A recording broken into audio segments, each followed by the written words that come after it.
Okay, hi, hello everybody. Welcome back to Concordia University's Force Space. Thanks for joining us today for the second part, the conversation part of the Fungi Fest Montreal. And today we're happy to welcome in Philip Zoghbi for a talk for the Conseil Fongique. But we'd like to begin by acknowledging that Concordia University is located on unceded Indigenous lands here in Tiohtià:ke, Montreal. And we respect the continued connections with the past, present, and future, and our ongoing relationships with Indigenous and other peoples in the Montreal community. Here at Force Space, we work with our university community to help mobilize knowledge, creating daily activities of things happening, popping up, let's say, all across the university. We're running today's event as a live stream to Zoom and to YouTube, so anyone joining us there, if you have any comments, questions, just pop those into the chat. We can read them out here in the space. It's noisy, which is great. We're going to run a microphone around. If you have questions for Philip, that's what we'll be doing. So just raise your hands, and we can do that. But very much my pleasure now. Philip Zoghbi was born in Montreal. I'm going to read your little bio, Philip, just so people, so you don't have to do that part. And spent his time foraging for edible plants and mushrooms, cooking everything that he gathers, learning foreign languages. He wrote the Conseil Fongique with the aim of creating a mycological folklore that pays tribute to those who work for the benefit of future generations. Philip, it's great to have you in and look forward to hearing more about this. Thank you very much. Oh, I have a microphone on me, so I don't have to move. All right, can you hear me? Yeah, sound is good? Everybody up there in the cloud and the internet? Yeah, cool. All right, my name is Phil, like you said. I wrote this book. So I just want to start by talking about why I wrote this book and what was the idea behind it and what was the initial push, the initial motivation. So it all started out before the first permaculture convergence in the Eastern Townships, like 15 years ago. I remember I saw the prices for the permaculture convergence, and it was something like $200, and I was like, no, solutions for climate change are so important. They have to be accessible to everybody. So I got so mad. I was a volunteer in the kitchen, so I got in for free. But I got so mad that I went in a cafe in Sutton and I started writing, and I never wrote with so much. And it was like a flow of inspiration and consciousness that came out on that. And I wrote the first part of this book, Le Conseil Fongique, the Fungal Council, which is basically a convergence, not a permaculture convergence, but it was a convergence of all of the mushrooms in the world who get together, and they're like, okay, so humans are messing shit up. It's not going too well. What do we do? So the mushrooms start by, introducing each other, introducing the situation, and then there's old alliances and old bickering and old conflicts between the mushrooms.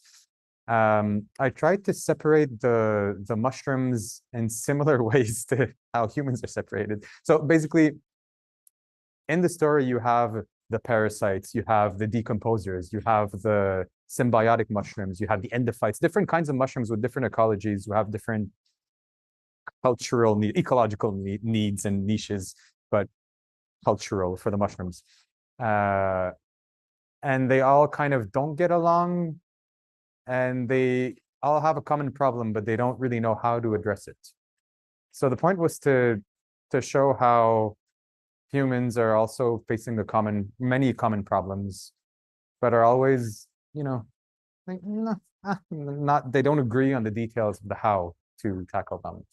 And most of the stories in the book are also based on things that I've seen or heard or experienced myself in activist circles and in organizations and groups, and again, people bickering for details. So I think anybody here who's been in any kind of activism knows what I'm talking about.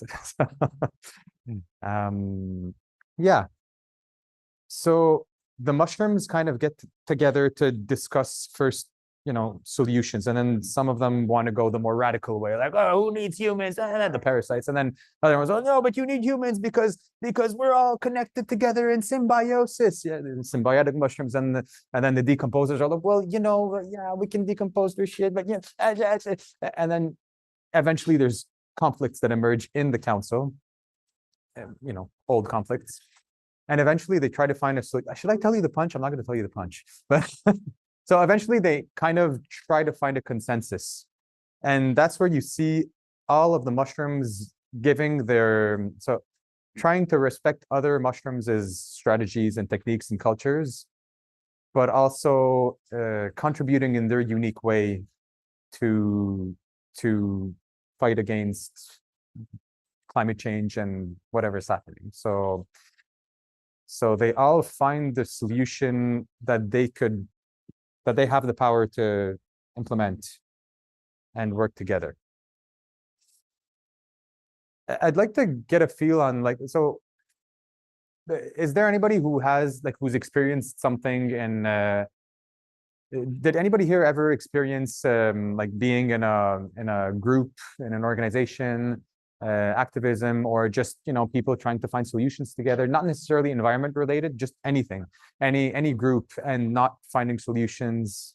I'd like to collect people's feelings and questions and ideas. Sheena. So yeah, I'm with the Concordia Food Coalition, and we're always trying to replace the food provider at the university. So we're talking about with admin, we're talking about with different food groups, different types of suppliers, and it's like a very challenging topic because everybody has their own agenda, risk aversion, affordability is a big thing. So, there's definitely a lot of blockages to finding the solutions, diametrically opposed opinions on the topic. So it kind of moves along, but it's definitely something that kind of reminds me of what you're talking about, where there's a lot of people's different interests involved. And also so what do you do in situations where you have different cultures, different activism cultures, people who are convinced that they have the solution and they don't want to let go? What do you do in that case?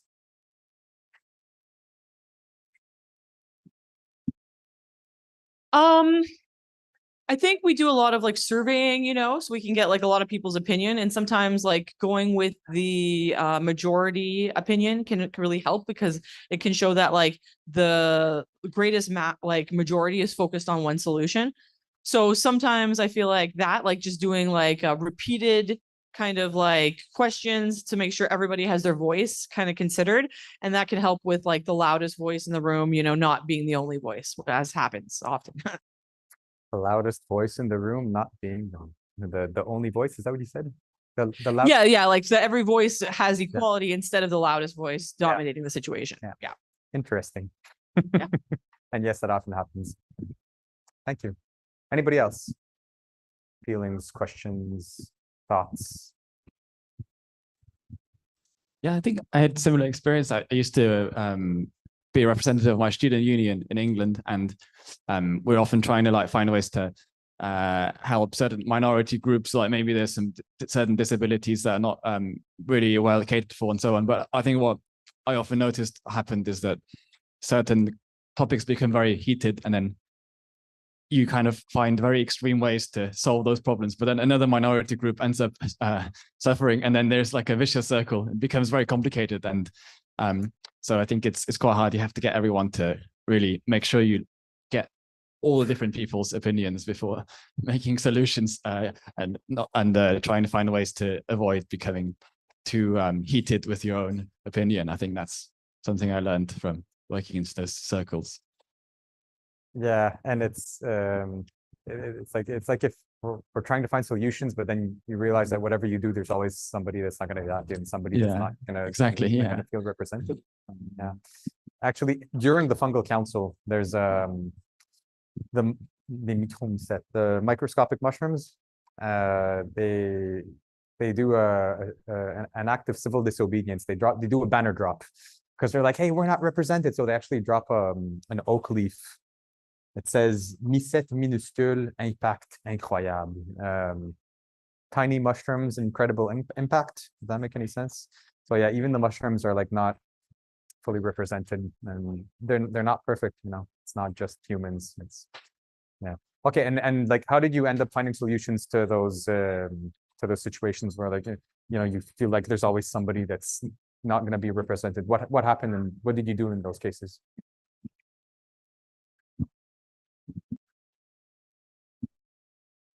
I think it wasn't easy, sadly. Usually the majority wins, but and I think that sometimes it's good for some people, but I think sadly, I think we need to continue working harder to make sure everybody is represented.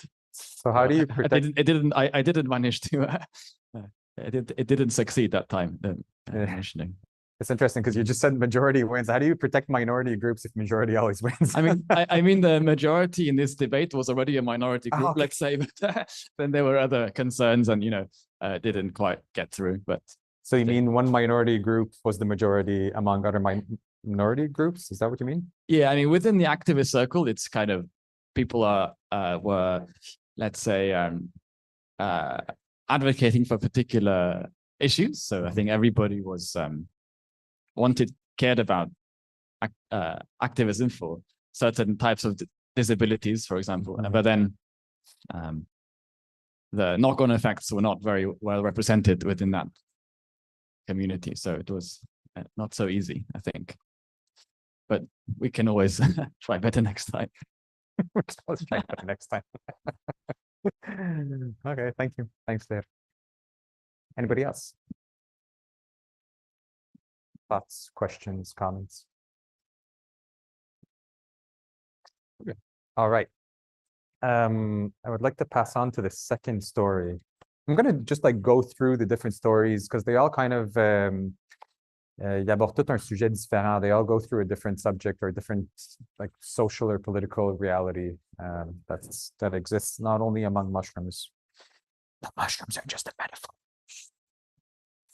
It actually talks about humans. So le Conseil Fongique, and after that there is le retour de Gilbus, the return of Gilbus.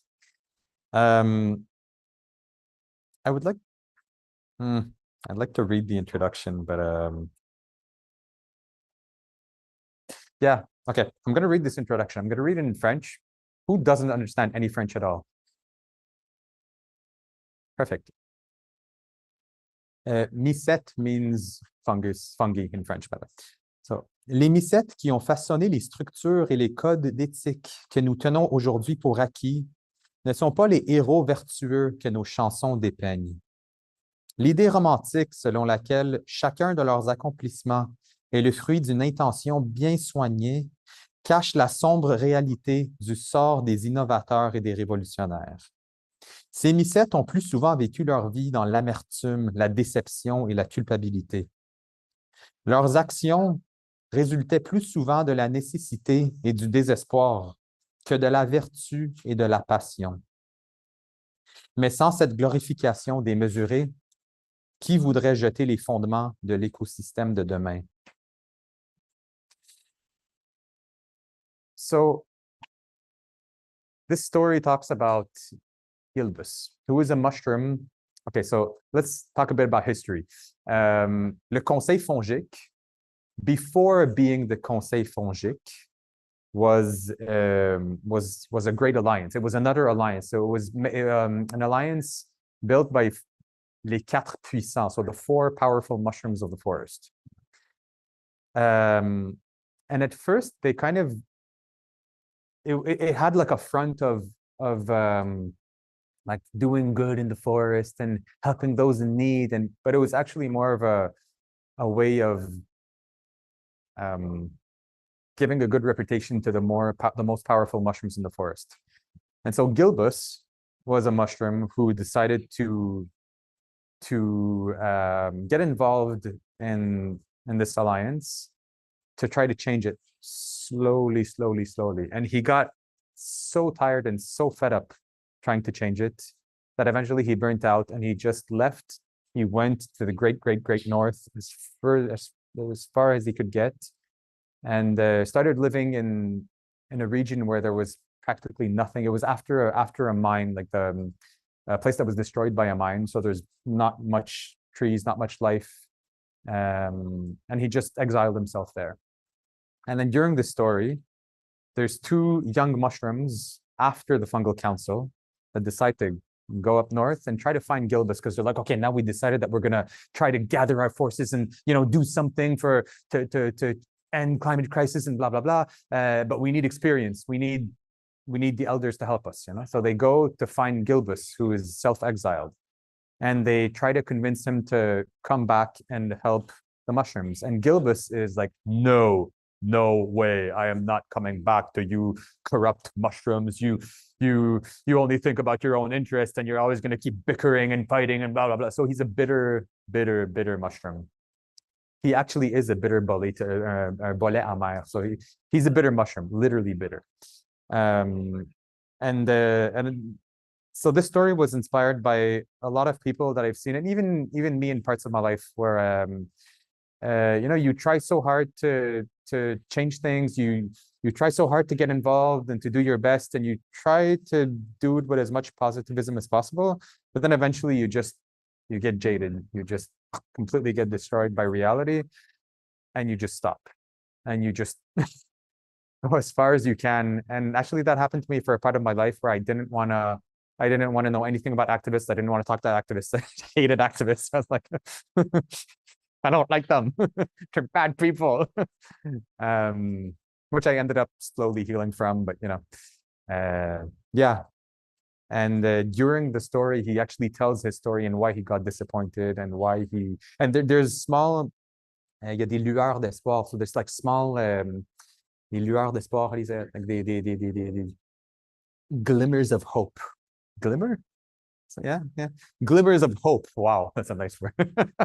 So there's glimmers of hope when he's talking to the two young mushrooms who are like all idealist and and who are trying to explain to him that it's not what it was before. It's not the alliance anymore. Now it's the fungal council, and it's democratic, and everybody has equal say in the council, and it's not it's independent, so it's not run by individuals or private interests.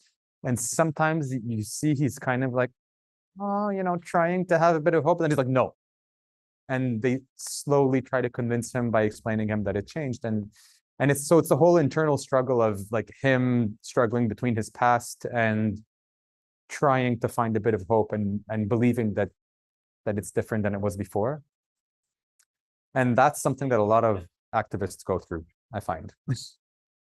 And not just activists, just people, everybody can go through phases of yay, there's so much hope for the world and we can change things, and then no, it's impossible, we're all going to die. And this is where I'd like to collect your opinions and your thoughts and votre vécu sur hope and despair on the state of the world. Does anybody have something to say?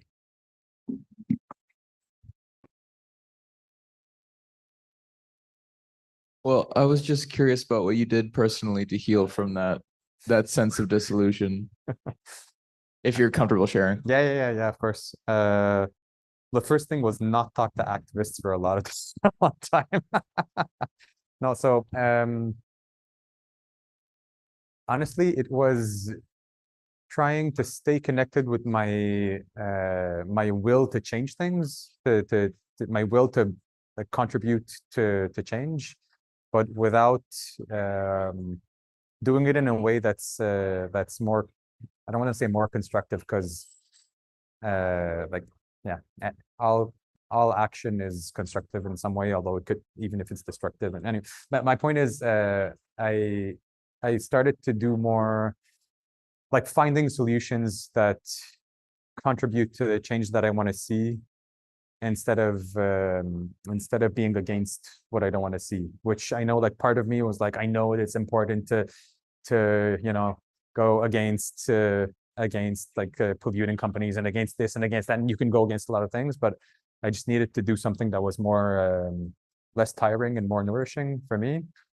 So for example, for me it was gardening, growing mushrooms, learning how to build things with my hands, dumpster diving, learning how to do anything that makes me less dependent on buying things in a store, and yeah, things that made my life more fun, and also that were coherent with my values. So that was my way of slowly healing and not disconnecting from my values, because I think a lot of people, like, I think it's easy to, like, I could have easily done it. It's easy to be like, okay, well, fuck activism, fuck everything, you know. Sorry for the language. And just like completely disconnect and think about your own interests, and yeah, like completely disconnect from any will to try to change things, because it's like it hurts to try to change things when you don't believe in it anymore. So yeah, for me, it was finding ways to keep slowly participating in change, but in a ways that don't burn me out and give me despair. So keeping the hope alive slowly, and then eventually, you know, I was thinking eventually if there's something that I really need to get involved in more actively, I will. Like, for example, recently with everything, so I'm second generation Palestinian, and everything that was happening in Palestine, I was like, now's the time. Like the old Phil has to come back, you know. So I kind of felt like Gilbus. It's like, come on, you know, organizing, you know, talks and conferences, and translating a Palestinian song and bringing it to my choir, and you know, I was doing different things again that won't completely burn me out, and places where I was feeling more powerful, because it's things that I know how to do and that I like to do. So it's not like if every little action that I do is draining the juice out of me. It's more the opposite. I felt like it was nourishing me more than anything else. And at the same time, I felt like I was contributing in a significant way. So yeah, I think for me, it was all about finding ways to contribute that don't destroy me. And it's easy to say, not always easy to do.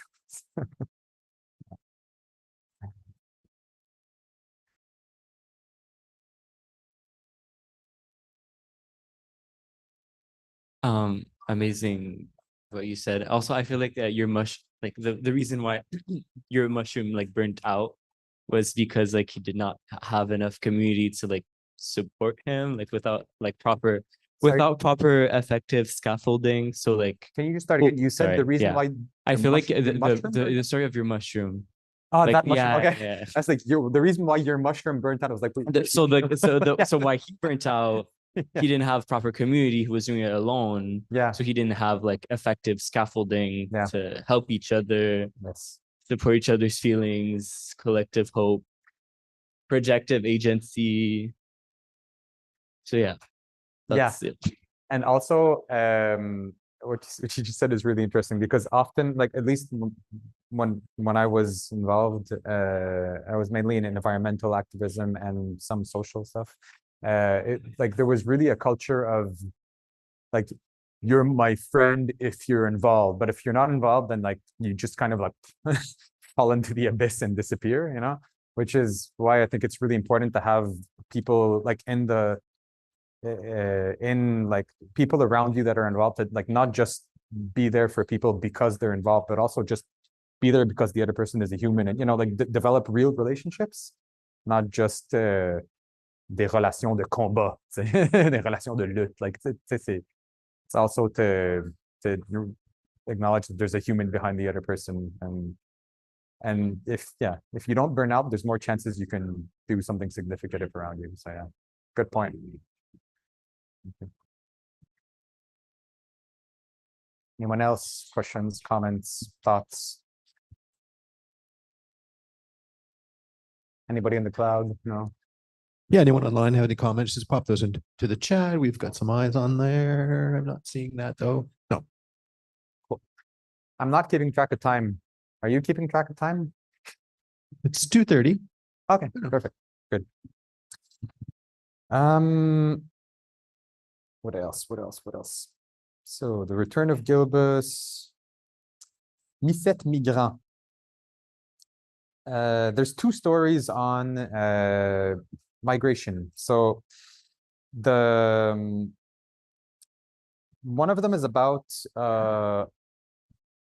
Jackie, a mushroom, Amanita Jackson. She's Jackson Amanita. You know the Amanitas that are like red, flashy, not red and white, just red or sometimes orange. and they're edible. One of the few amanitas that are easy to recognize and tasty and edible.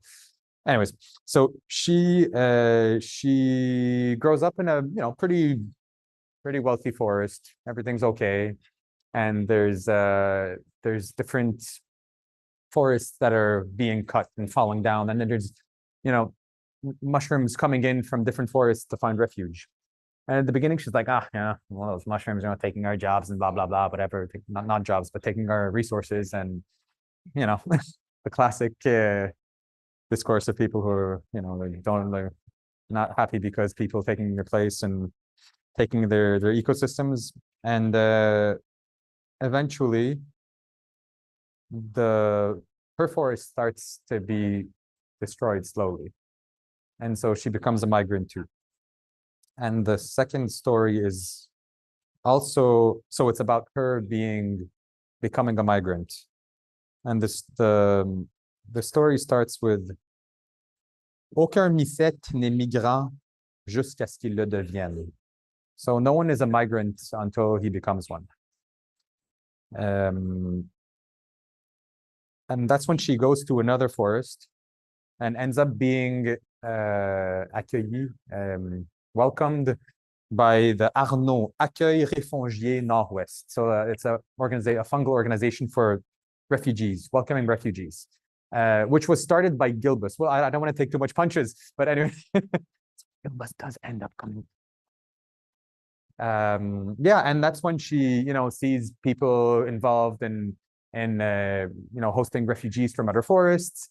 And at some point she ends up stealing resources because she doesn't have a choice, and that's when she kind of gets the empathy of like, oh, I was always complaining against people coming from other places and stealing resources and blah, blah, blah. And then she understood the ultimate reality of climate refugee and eventually starts getting involved. So that's like two very short stories, more about migration. Anybody have any thoughts or comments or questions?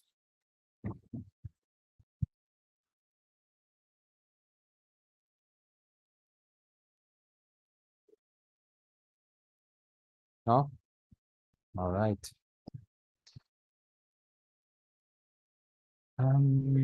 Vorisme. Yeah. Vorisme is a word that doesn't exist. It's actually a word that a friend of a friend made up. So like carnivorism, vegetarianism, whatever. So vorisme, it's just like the what you eat, basically. And I would kind of like to read this intro. Okay, so I'm going to read it. Toute société craint le moment où elle doit accepter que ses croyances les plus fondamentales obstruent son avancement. Abandonner nos dogmes et les habitudes qui tiennent en place notre vision du monde requiert beaucoup d'humilité. Plusieurs préfèrent s'accrocher à leurs vieilles idéologies au prix de faire stagner une génération entière. D'autres adopteront le changement en se faisant croire qu'ils y avaient pensé eux-mêmes, surtout si ça peut leur apporter du prestige social. Qu'importe le comment et le pourquoi, l'innovation a comme seul but de remplacer un modèle désuet. Bien que ces pionniers soient souvent oubliés au profit des mycètes qui s'approprient leurs idées pour obtenir un gain politique, le succès de leur révolution reste imbriqué dans l'histoire. So this is a story about a plastic-eating mushroom, which actually exists. There's a couple of them, but one plastic-eating mushroom called Pestalotiopsis microspora, found in the Amazon, which can decompose plastic in completely anaerobic environments. Only plastic. And so it's the story of two young mushrooms who are like, yay, going around in a dump. One of them likes trying to find things in a dump to eat, and the other one's like, you're disgusting, man. So they're like different cultures clashing. They go in the dump and then they meet Pestalotiopsis, pestal, which is a mushroom who's decomposing plastic. And then they start like, wow, asking her questions. I'm like, you eat plastic? How do you do it? And she starts explaining that at first she used to, eat plastic and people thought it was weird and disgusting. And then eventually it got cool, it got hip. And then, people in the southwest of the forest in the cool area started eating plastic, and it became really popular and nice and cool. So I wanted this was more about trends, like social change becoming trendy. So like something that's rad and like, ooh, it's radical becoming slowly trendy, which could kind of pervert it, and it could change the intention of the action into something, it's like I just want to be cool and everybody's doing that, so I'm gonna do it too. But at the same time, you're also making like it also contributes to making positive action more more mainstream. So I'd be curious to know what you people think on the mainstreaming of radical things. Social change becoming mainstream, and like anything from colonialist issues to environmental, like buy green and let's be eco-friendly and reuse reuse toilet paper or whatever it is. Just I'm curious to know what you think about trendiness and social change. It definitely makes the movement less radical, but also like it gives vocabulary like to the masses that are like more woke. Like let's say like BLM gave like abolitionist vocabulary to the masses. Occupy Wall Street gave like the 99%, the 1% to the masses, and now we use that on our day-to-day basis. It's like, yeah, that change will take longer, but then it's gonna be more like wide scale. So I don't know. I'm conflicted because like both are important. So it's kind of hard to like find a. I don't think we should pick and choose, like both like small revolutionary movements and like bigger movements are important, but then they do get like the hegemonic power, the hegemonic culture kind of makes it capitalist also in a way. So then it's like against your own movement. So it's kind of hard to find a way to still make it revolutionary. So I do understand that issue. Yeah. But like, what's the point of a small revolutionary movement if it stays small? That's like, that's also like another question that's worth asking yourself. It's like, are we doing it just for ourselves to like, I'm cool and revolutionary, or is the point to make it mainstream? And at what point does the becoming mainstream of it turns it, like, when does it lose its original purpose and sense? And that's, for me, that's the part where it's like hard to something like gets out of your hands, but then again, it was not made just to be in your hands in the first place. So. I feel like as soon as we make people realize that things should not be consumer trends, that's when we're gonna get somewhere. But that's the biggest issue, in my opinion. Yeah, but then again, things are consumer. I mean, like, we are living in a consumer world, so like, isn't it okay to use that to change people's habits or like our collective habits? Well, for sure, but then it's just going to make it's an open question. Yeah, I don't think there's an answer for it right now, but I do think like to make it a consumer trend, then you're just playing into like the issue at hand. So are you really fixing it? Sorry, again? Like to play into that consumer trend, you just like I said, you are making like vocabulary more accessible, and then people will get to deconstruct these ideas more, but that's very slow, which I mean, but then do we have the time for that? Yeah, that's all.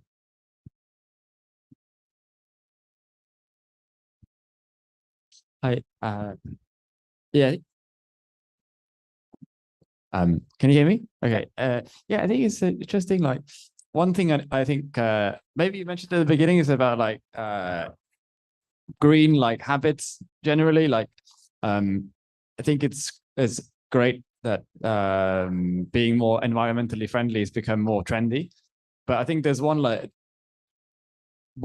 additional problem that has emerged is like being environmentally friendly has become a kind of a rich person's thing now, because a lot of those things you can buy that are like organic and biodegradable. Those things, they cost like 5 times the price of the usual products. And then I think that's like a little bit worrying because for example, there are much more people in the world that are poor than are rich, and so if you find even a way to reduce the environmental impact of the like the average person in society, that's probably more impact than a few people reducing like by the same amount, but at a higher level. So, but on the other hand, like maybe the richest people are contributing the most, so maybe like to climate change, I don't know. So it's a difficult calculation to make. I don't really know how this works. But it's interesting because because it becomes a trend, it becomes more expensive, so it's only accessible to richer people. Yeah. And like it's not much of a change if only rich people can change their habits, because it's so I find that's an example where like it's unproductive. Like exactly. Yeah. Sometimes when like especially rich people tend to like buy into those things, it does make it so that more research will go into it, and as soon as that, so the production is not then less costly, then it will get democratized. So like it is an issue now, but maybe if it does get trendier within the rich people, maybe like those practices will then be more accessible in the future, which is definitely a goal. True. Yeah, I agree. Yeah.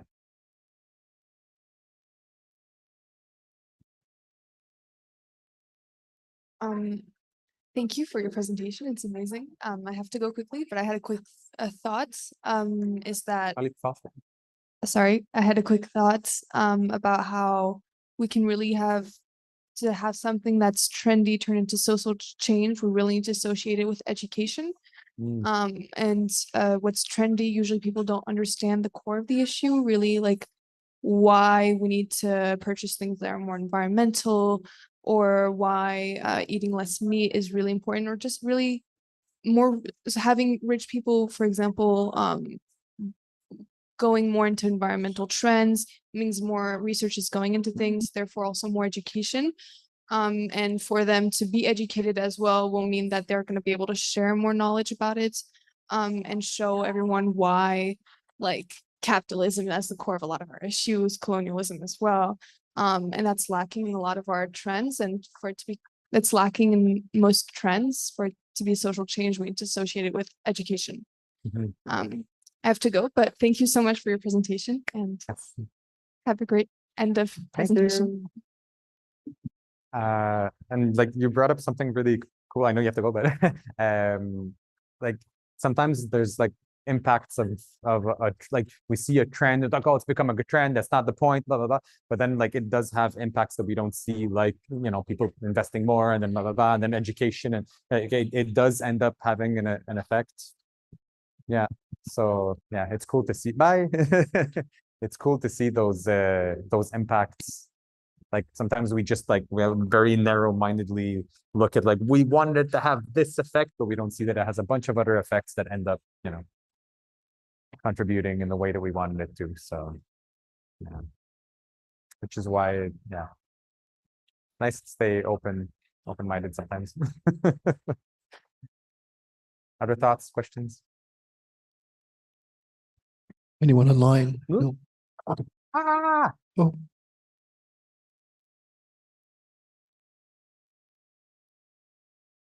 No.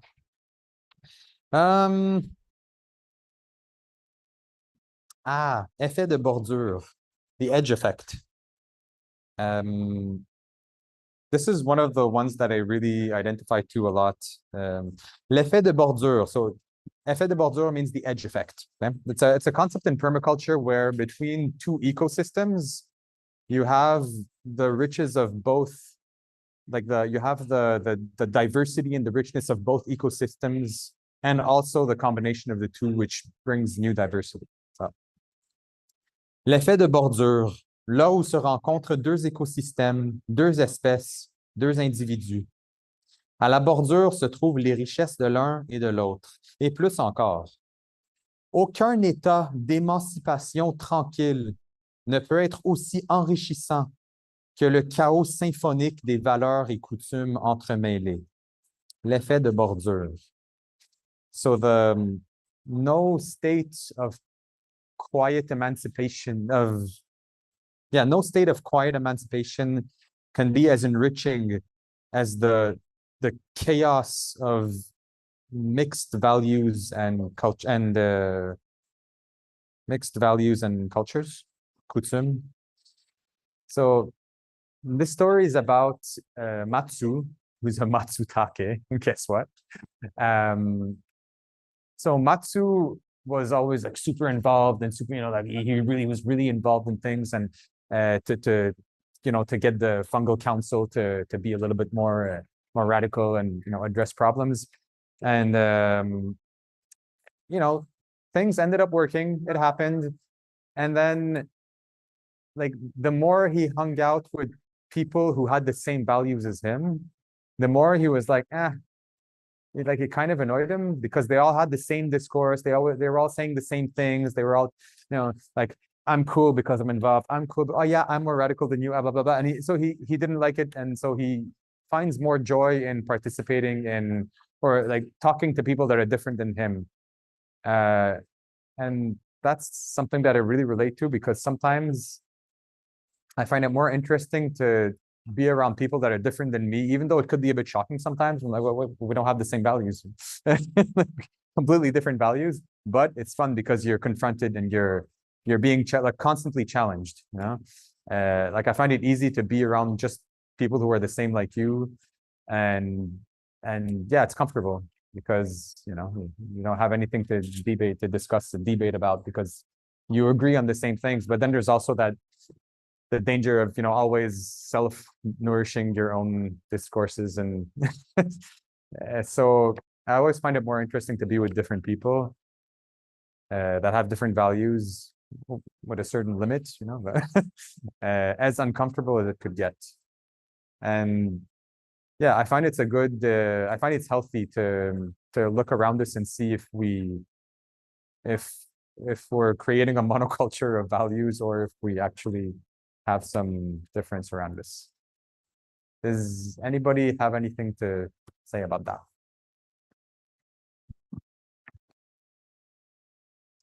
Thank you. That also makes me think of not only going out of our comfort zone in terms of values, but just even intergenerational collaboration we don't often see. We see it in certain cultures, but in this culture here, like the kind of the more popular one, you're really just hanging around people in your own age group. Whereas, I mean, in Indigenous African culture, elders are valued, and that's where the transmission happens. Youth and young people as well. So I think that there's a lot of value in getting ideas from someone who's 10 years old and someone who's 85. So I think that that's what it makes me think of. Yeah. And what do you? I'm curious. Like, what do you do when intergenerational values are so different and like when the values shock each other? Like, how do you, in your opinion or in your experience, how do you address the cultural differences between generations? That's a good question. Like for an example of that is, like the culture that we consume, like the music we'll consume, So I have a friend who's 85 years old, a Black American who lived through some pretty difficult things during the civil rights movement. And so for him, hearing the N-word, like he can't stomach it, And for me, I love hip hop. I love rap. You know what I mean? So, and I don't know what the answer is to that. I think that it's just about respecting people's boundaries, but also empathizing and understanding where it comes from, because it comes from a real lived experience, So yeah, just being sensitive to that. Yeah, and also it's like if you don't, I feel like the more you expose yourself to difference, the more it's easy to bridge the gap, Yeah. Yeah. Yeah. Whereas if like it's easy to be like, oh, it's so like our values are so different, but if you never confront them, you're never gonna like find a bridge. So yeah, I agree. Yeah. Good point. The intergenerational.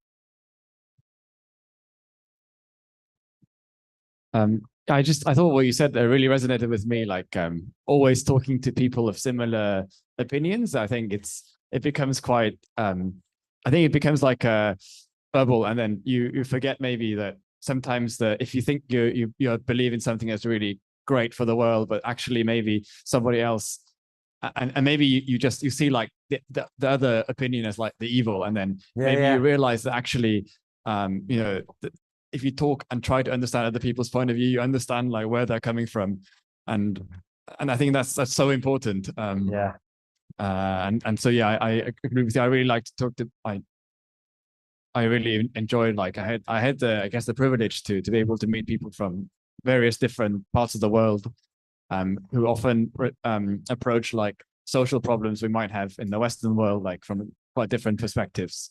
So I think that's really important.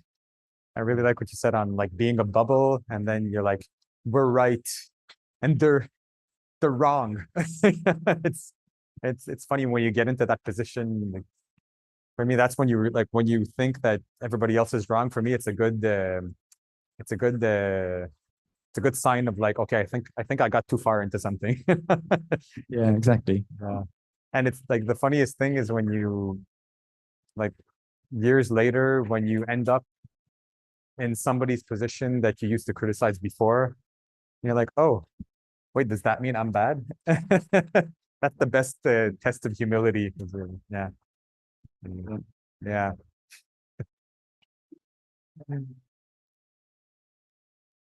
Anybody else?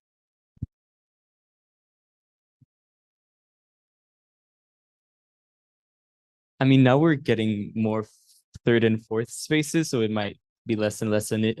More what? Now we have more third and fourth spaces, so it's probably going to be less and less of an issue as we go. But like after the Second World War, just the suburbanization of the world just created like the death of the middle community, and Of what? the death of the middle community, middle circle community. And so I do feel like it's because of that we don't have, well, it's the village, so we don't really have intergenerational or intercultural communication, which does help with social change. Yeah. But I do feel like hopefully we're getting there. I don't know. I hope so. Yeah. I hope so too.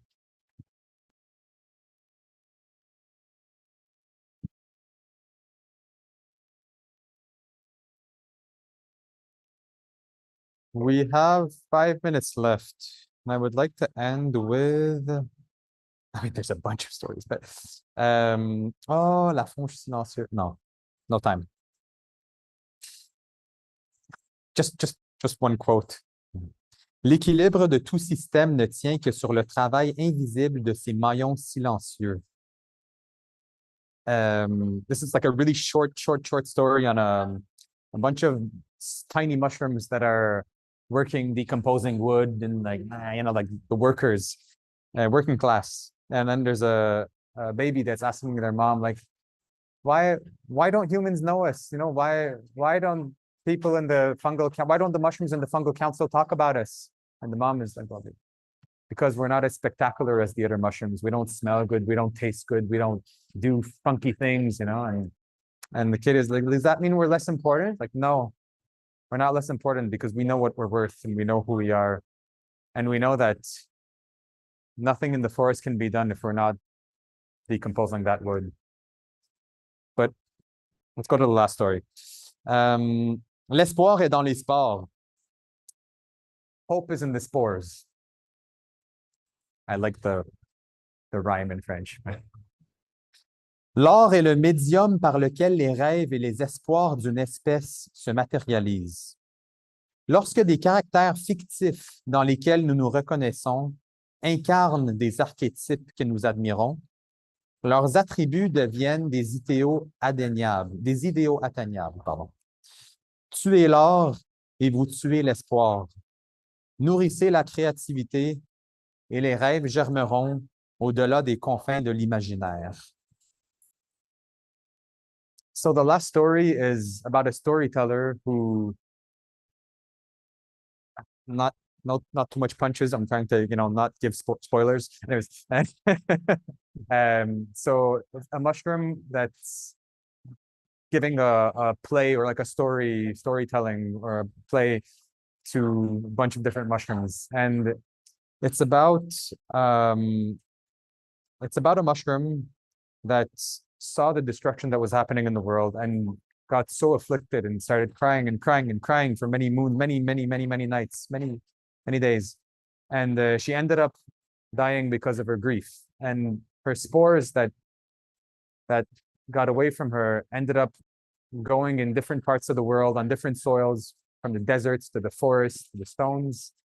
And all of those spores germinated and had a will to honor their mother's death. And so they all became mushrooms that were specialized in decontaminating the soil. So some would accumulate toxic radiation, some would decompose waste like oil, petrol, whatever. Others would accumulate heavy metals, and disperse them throughout the soil. And then eventually the world slowly became a more clean place. Should I give the spoilers or no? Anyways, so the world became a cleaner place, and those mushrooms who dedicated their entire lives to try to make the world a better place, they evolved specifically for one task: to decontaminate the soil. Once that task was over, once they didn't need to decontaminate anymore, what was their role? What did they become? So some would have to recycle themselves and transform into something else, find new roles in society, mushroom society, and some just faded away because they didn't have anything else to do. So the story is more about like the sacrifice that often comes with bearing the load of trying to change things, which is noble, but at the same time, yes and no. It's nice to stay healthy, even if you're trying to change things. So it's more of a discussion on the mental health behind social change and the sacrifice that it often involves. We have 30 seconds left, so I think no questions on that one. Thank you very much. I just want to finish with the proverb of a lichen. Lichens are a symbiosis between plants and mushrooms. Yes, plants and mushrooms. Toute ère a ses défis. Tout défi a ses solutions. Celles-ci ne naissent que si nous avons le courage de les porter. So every era has its challenges. Every challenge has a solution. Those solutions are only born if we have the courage to bear them, to hold them. Thank you for being here. Come buy my book. I've got stickers if you don't read French. Thank you so much. Thank you. Thank you for coming in. Thank you everyone for their questions. Also, the participation, the conversation was really great to have everyone in here for Fungi Fest. We're not done yet. There are some more things happening, but we are going to close up this Zoom and live stream, but it will remain available on our YouTube channel, and you should revisit. You should share it, and you should also stick around and go get Philip's book. It's outside. All right. Thank you.